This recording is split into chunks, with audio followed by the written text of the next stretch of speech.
This is the second to the last episode before the finale. Don't forget to go to the YouTube channel, youtube.com/@FightTheFearPodcast. And if you want to support the podcast, go to patreon.com/FightTheFearPodcast, where you'll get bonus episodes, unedited footage, edited footage, funny footage, crazy footage, extra bonus episodes, all kinds of good stuff. Do it now. Do it. Let's see. What do I got here? All right. So this will be the final Indiana-based serial killer. And I did look through. There's a bigger list. There's more people to talk about. We can come back around to this at some point. There's a lot more.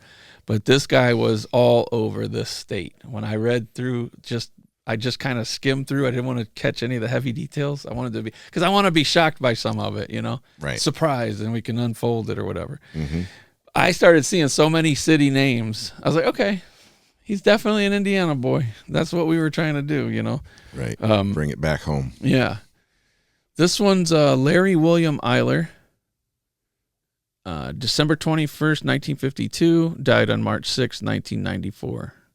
Okay. An American serial killer who is believed to have murdered a minimum of 21 teenage boys and young men in a series of killings committed in the Midwest between 1982 and 1984.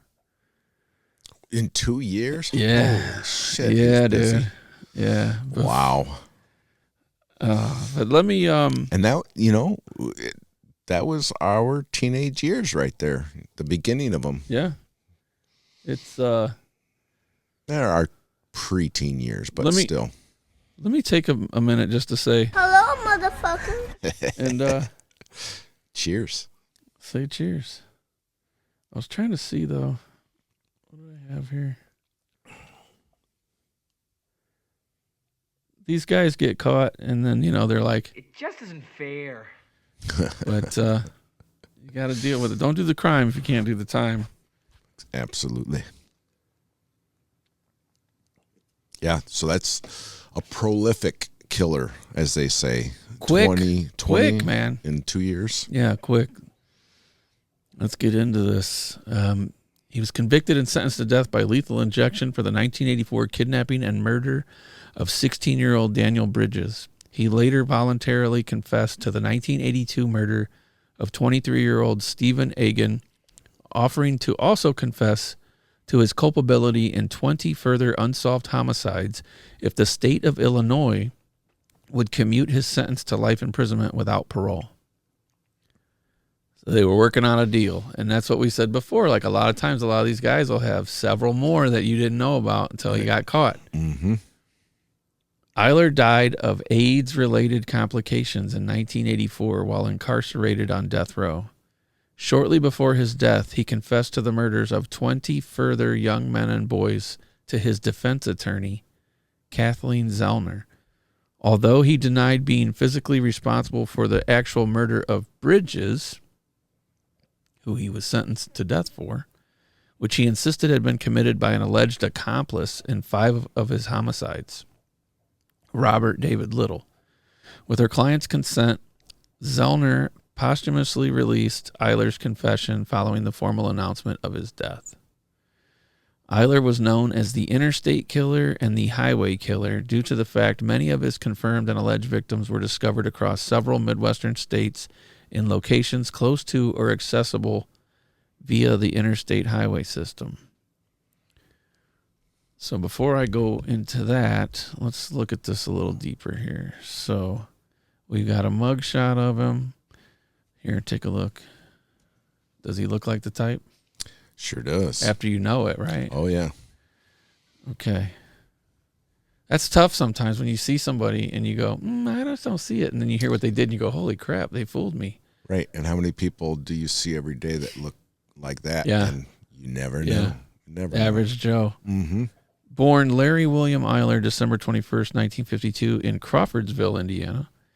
Died March 6, 1994, at age 41 at the Pontiac Correctional Center in Pontiac, Illinois. His other things that they thought he may be, or other names that they put on him, were the highway killer and the interstate killer. He was 6'1". His parents were George and Shirley. They said his motive was rage. That's odd. Hmm. So his Kind of convictions, generic. yeah, really generic. Like what?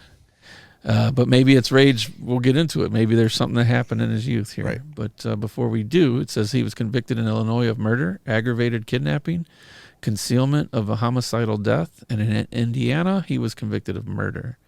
His penalties were Illinois, he was sentenced to death on October 3rd, 1986, and in Indiana, they gave him 60 years in prison on December 28th, 1990.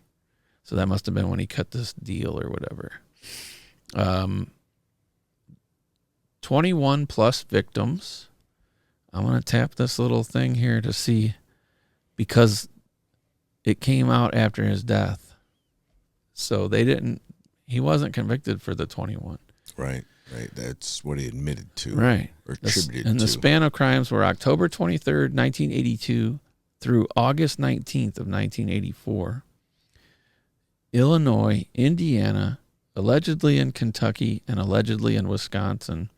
He was apprehended on August 21st, 1984. And he was imprisoned at the Pontiac Correctional Center. All right. Which is in Illinois. Right. It says early life. Born 1952 in Crawfordsville, the youngest of 4 children born to George and Shirley. His dad died in 1971. His mom died in 2016, so she lived a long time after him. Yeah. His father was an alcoholic who was known to have physically and emotionally abused his wife and children.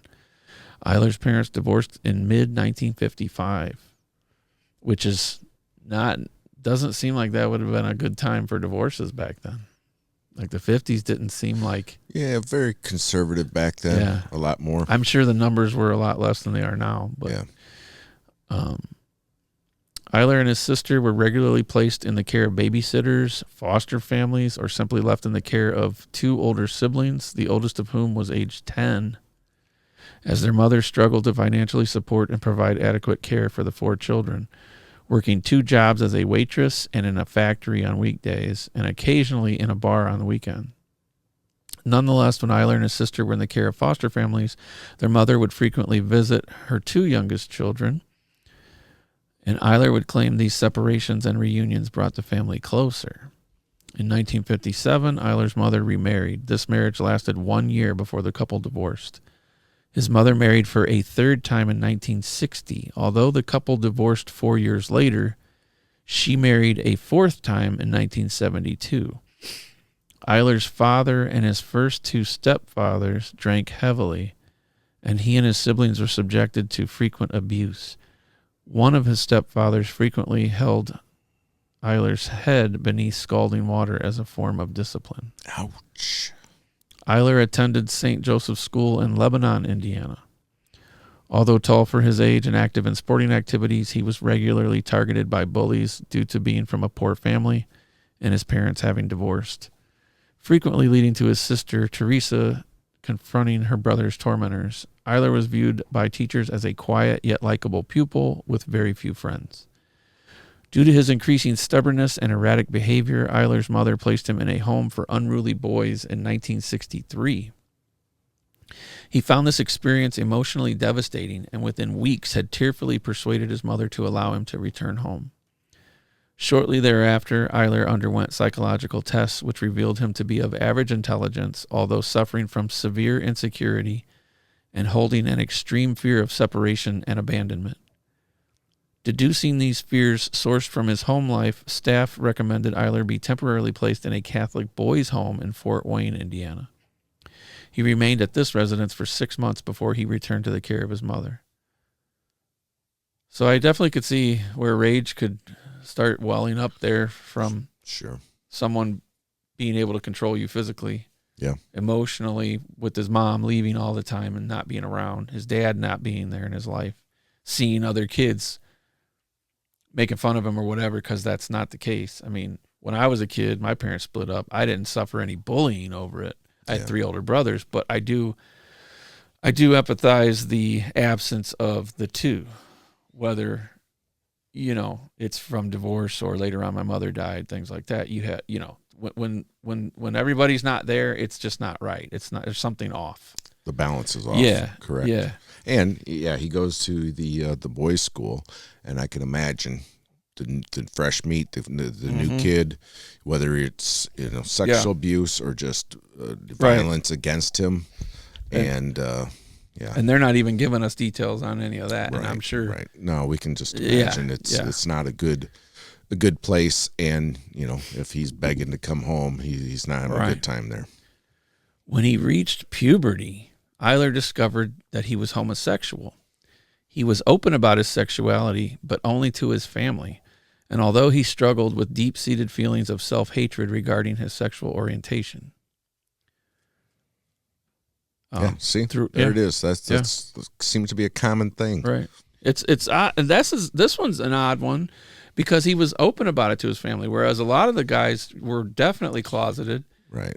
And had that feeling of aggression, regression, whatever you want to call it. I'm going to live out shame. This experience, but then I want to erase any memory of it, right? And you're part of it, so I have to kill you and get rid of you.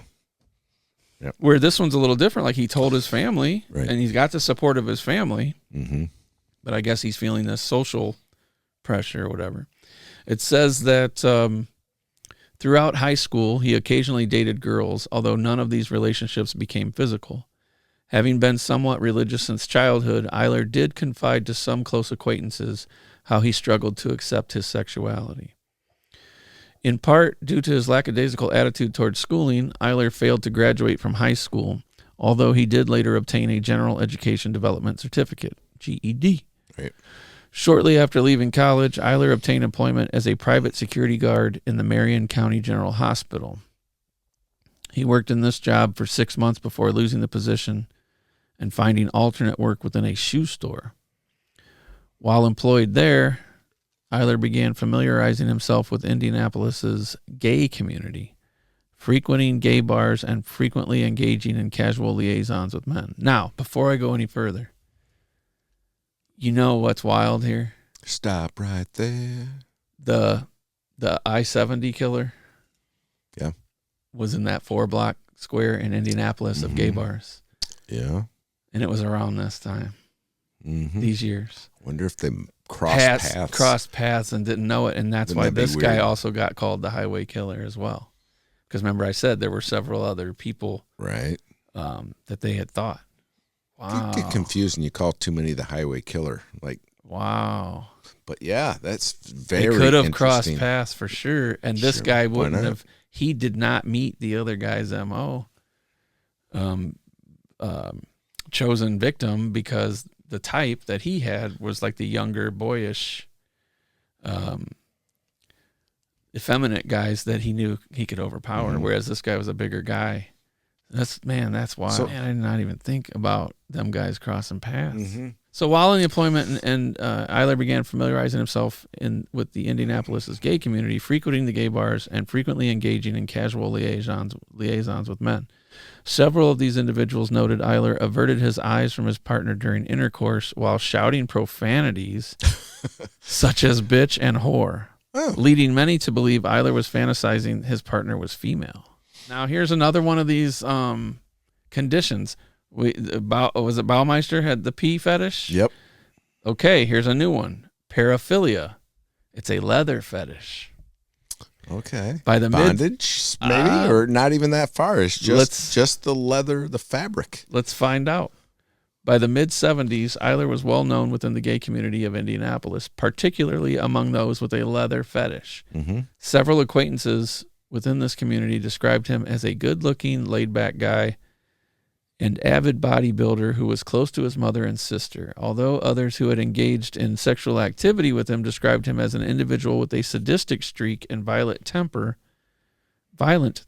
which would only surface within their sexual encounters, often involving Eyler extensively bludgeoning, then inflicting light knife wounds upon unwilling partners, particularly to their torsos. Man, this gets...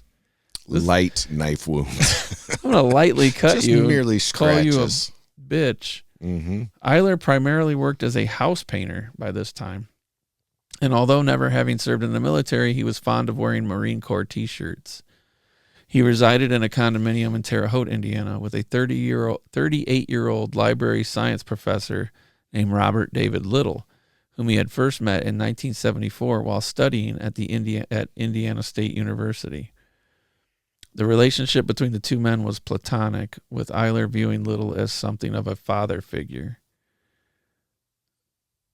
Eyler and Little regularly socialized within Indianapolis's gay community, although Little, a socially awkward, taciturn, and unattractive individual, typically... By whose standard? Is a face made for radio. Typically struggled to form friendships or obtain sexual partners during these excursions, resulting in Eyler frequently bringing young men to Little's home to engage in sex with the two of them. So now we get to the first attempted murder. August 3rd, 1978, Eyler picked up a 19-year-old hitchhiker named Craig Long on 7th Street in Terre Haute. Shortly after Long entered the pickup truck, Eyler propositioned the youth, resulting in Long attempting to leave the vehicle. In response, Eyler pressed a knife against the youth's chest as Long stated, "I don't have any money." Eyler then drove towards a rural field stating, "It's not your money I want. I'm not after your money." He then ordered Long to undress before he handcuffed the youth, bound his ankles, and then ordered him to climb into the back of the pickup. I mean, geez, you're not giving the guy a lot of options if he's handcuffed and his feet are bound. Get in the back of the truck with it. Right. Need some help up, dude. When Long attempted to flee from the pickup, as Eyler undressed, Eyler chased after him as Long shouted, "You queer." In response, Eyler stabbed the youth once in the chest, penetrating his lung. Ooh, bad spot. Long slumped to the ground, feigning death. He later stumbled to a nearby house where the occupants summoned paramedics. Shortly thereafter, Eyler drove to the house as Long received first aid and offered the handcuff key to a sheriff's deputy, claiming he stabbed the young man accidentally. He was arrested and taken into custody. A search of the vehicle recovered a hunting knife, a metal-tipped whip, a butcher knife, and a further set of handcuffs, tear gas, and a sword. It's quite the collection. Damn, you got all that in the car? He's got a sword. Eyler was later charged with aggravated battery, to which he agreed to plead guilty. The judge set his bond at $10,000, which was raised by friends. He was released on bail until August 23rd. On this date, Eyler's lawyers offered Long a check from Little for $2,500 in return for his agreeing not to press charges. Long accepted the offer, and Eyler changed his plea to not guilty. As such, he was acquitted on November 13th, being fined only $43 in court costs. This was after this. So this was, what do we say, 78. So now we go to 1981, August of 81. Eyler formed a long-term relationship with a 20-year-old married man named John Dobrovolskis. Dobrovolskis lived with his wife, 2 children, and 3 foster children on North Greenview Avenue in Chicago, Illinois. Damn, he was 20. His wife, Sally, was tolerant of her husband's sexual orientation and of the fact her husband's lover often lodged with them on weekdays because he paid a third of the rent. Well, he talks. Apparently, right. So between 1982 and 1984, Eyler is known to have committed a minimum of 21 murders and 1 attempted murder. All his murders involved the restraining of his victim, and several victims were subjected to varying degrees of sadomasochism before being stabbed and or slashed to death, with the majority of the wounds being inflicted to the victim's chest and abdomen. His victims were typically typically plied with alcohol and sedatives before their restraint and murder. Several victims were disemboweled after death, and Eyler is known to have dismembered the bodies of 4 of his victims. His victims were typically discarded in fields close to major interstate highways, with their trousers and underwear frequently discovered around their knees or ankles, and their shirts and wallets missing from the crime scene. So I wonder if he was keeping trophies, maybe? Sometimes they'll keep the IDs as trophies. Right. A lot of that similarity was the guy in Florida who would pull the hearts out, and there's something there like you're not dead enough. Mm-hmm. I don't know. I gotta be sure, so I'm gonna take everything out. So unlike last episode where we weren't sure if the guy was doing it as, because he enjoyed the act of killing, or it was more of he wanted to to have the sexual encounter, but then wanted to erase the thought of it and get rid of it. Sure. This guy, it sounds like he just enjoyed the killing aspect, because he had the sexual aspect free and clear with his married partner, and, well, not the sexual part with the teacher, but he had a place to stay, but the camaraderie security part, and it was a right? father so figure. This sounds like it's strictly he enjoyed the act of killing. And it's also, it's odd that he would. They said he would like talk, and they thought he was talking to a woman, and he wouldn't look. So he's like, well, if you're imagining a woman, why aren't you with a woman? There's like an insecurity there or something. Yeah. I don't know. Interesting. December 19th, a 23-year-old named Stephen Egan was abducted in Terre Haute. His body was discovered in Woodlands, close to Indiana State Road 63, on December 28th.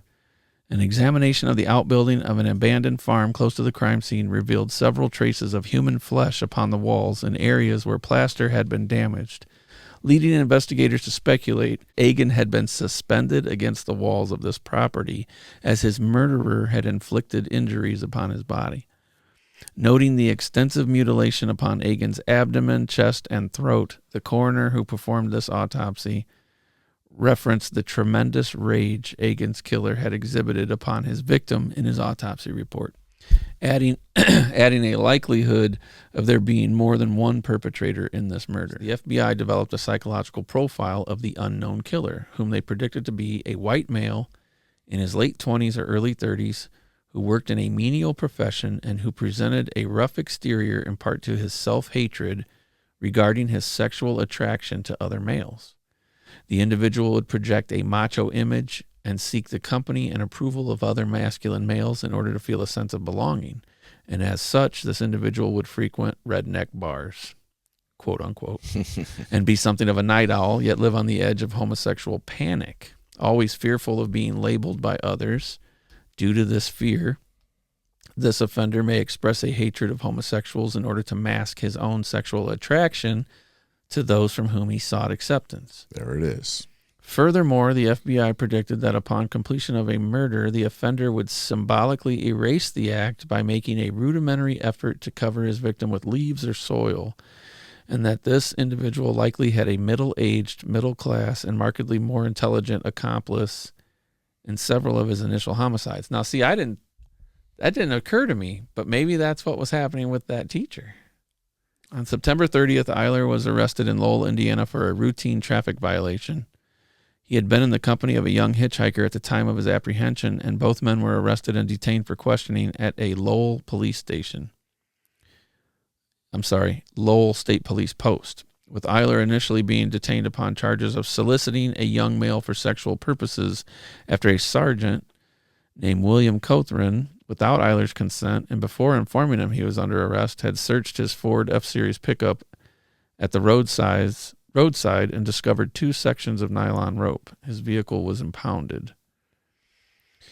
Following the lengthy evidentiary hearing in December of '83, Lake County Circuit Judge William Block ruled that although Eyler's initial arrest for the traffic violation had been legally valid, his subsequent detainment, during which evidence was recovered by Indiana police and now presented before him, had been obtained without probable cause. A Sergeant John Pavlakovich conceded the primary reason Lowell police had prolonged Eyler's detainment on September 30th was to await the arrival of members of the task force assembled to investigate the series of murders, and that Eyler had never formally been under arrest in relation to any offense other than soliciting a male for sexual purposes. Further testimony pertaining to the Lake County and Chicago officers' search of Dobrovolsky's residence on October 3rd revealed this search had been conducted without a warrant. Oh boy, so mistakes were made. Yes. Block further ruled the facts detailed in the police affidavit to search Robert Little's home were insufficient to obtain a search warrant. With the exception of the tire impressions and hair and blood samples obtained from Eyler, Block ordered all evidence obtained to be suppressed. Block also reduced Eyler's bond sum to $10,000 from $1 million. So even if you know that the guy is guilty and did it. If you don't do the steps in order as they should, no good.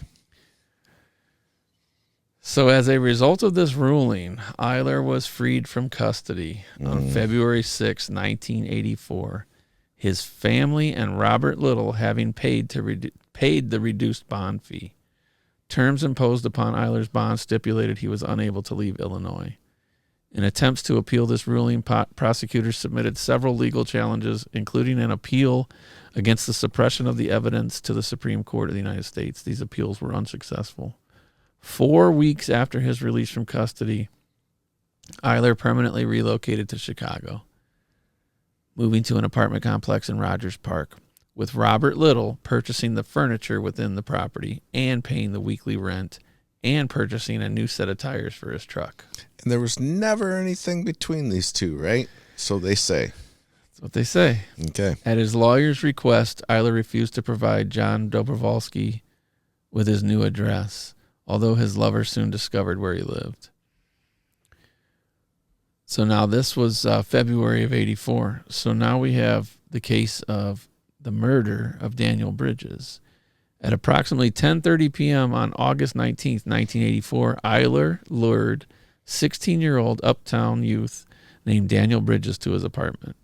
The youngest of 13 children, Bridges was a neglected child and habitual runaway who, although heterosexual, had been a male prostitute since the age of 12. Bridges had been a close acquaintance of victim Irvin Gibson and is known to have been wary of Eyler, whom he had described to an NBC reporter who was commissioned to film a documentary focusing on child exploitation in America 2 months before his murder. He told this reporter he referred to Eyler as a real freak who was well known to the male prostitutes of Uptown.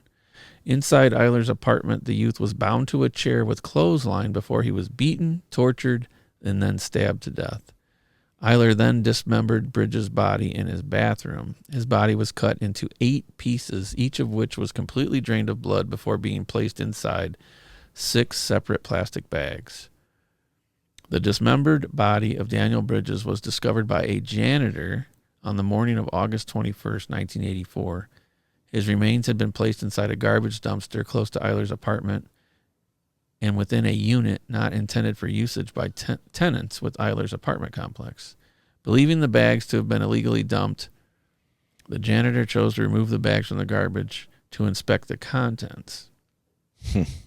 Removing the first bag from the disposal unit caused the bag to split open and revealed the contents to be a severed human leg. That's a bad day. Now, I showed you that picture of him when he first got arrested. Now right. Look at him after he's committed all these different murders. He almost looks like a different person. Yep. He looks darker. Like when I say darker, like a darkness is over him. Mm-hmm. Mm-hmm. You can now you can see it on him. Dead eyes. Like an aura. Yep. Yeah. Yep. So now it's his second arrest. Reporting this discovery to police, the janitor stated that other janitors had observed a tenant named Larry Eyler placing the bags in the dumpster the previous afternoon. Recognizing Eyler's name, a police captain informed the 4 other officers present to detain anyone occupying apartment 106, I don't care who it is. Within minutes, Eyler was arrested within his apartment. Dobrovolsky was also taken into custody, although he was soon released without charge. So it didn't say, but he must have been there. Mm-hmm. A forensic examination of Eyler's apartment conducted on August 21st and 22nd revealed copious quantities of blood had recently been cleaned from his bedroom, which had recently been repainted, although extensive traces of blood splattering were located across the floor, walls, and ceiling. Numerous traces of blood later determined to belong to Daniel Bridges was also discovered upon a mattress, the seat of a chair, a leather belt, a sofa within his room, and beneath the floorboards of the doorway to the bathroom. Damn. Inside Eyler's closet, investigators discovered the decedent's jeans saturated with rivulets of bloodstains. Bridges' distinct Duke University t-shirt, also extensively bloodstained, was discovered in a hamper along with a leather vest belonging to Eyler that had recently been washed. Moreover, investigators discovered a hacksaw on the property. Blades for this tool plus an awl were also recovered from a drawer within the utility room. Receipts recovered from the property revealed Eyler had purchased several hacksaw blades. The forensic examination of the bags used to conceal Bridges' remains revealed several fingerprints determined to belong to Eyler. These fingerprints were discovered on both the internal and external surfaces of the bags.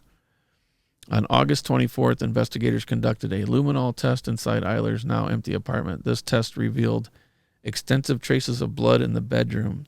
Further markings across the floors indicated Bridges' body had been dragged from the bedroom into the bathtub, where the teenager's body had evidently been dismembered. Eyler was found guilty of the aggravated kidnapping, unlawful restraint, and murder of Daniel Bridges, in addition to the concealment of the teenager's body. His face displayed little emotion as the verdict was announced, although his hands clenched the legs of the attorneys sitting on either side of him. So 2 more years later, in 1988, Eyler filed an appeal against his conviction, contending that although he had dismembered the body and disposed of the remains, that the actual murder had been committed by Robert Little in his absence.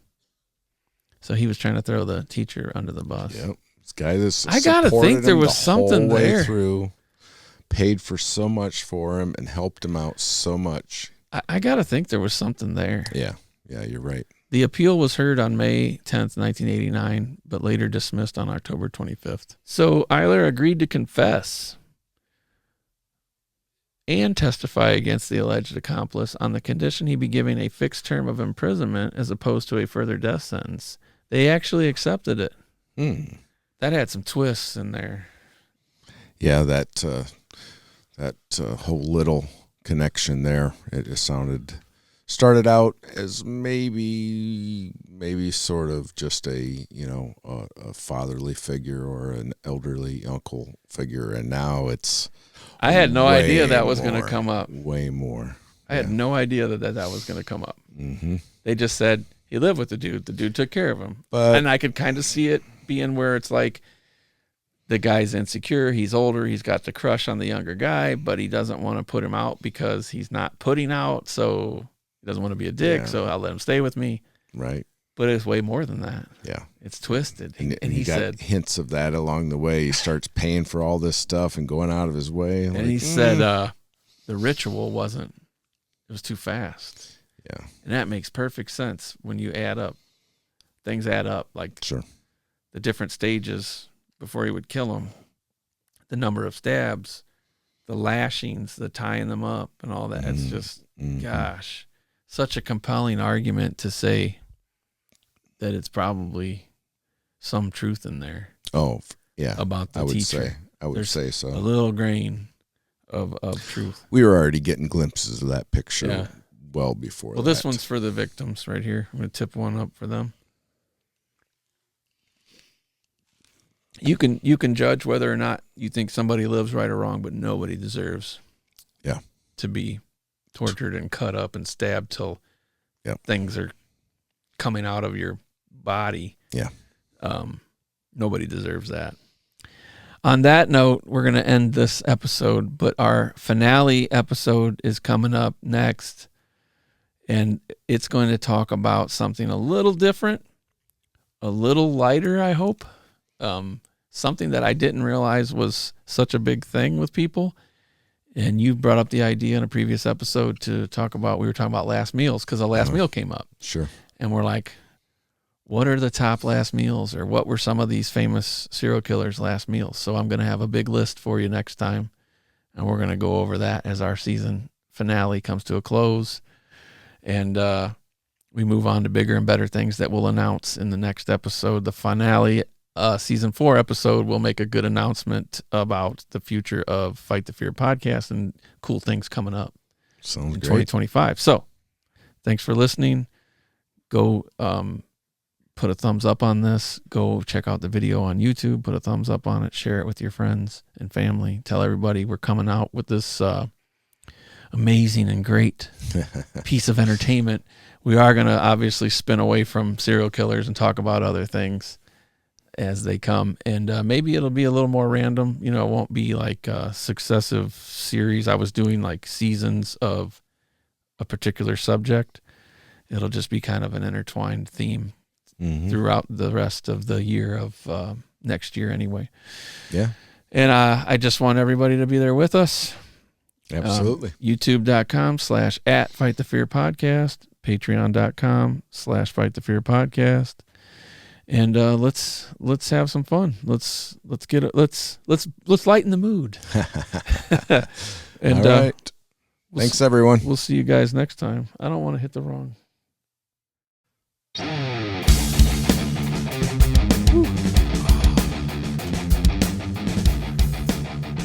Yeah. I got going in the middle. I'm like, is this going to end? Bullshit. Bullshit. What? A bullshit. A bullshit. A bullshit. A bullshit.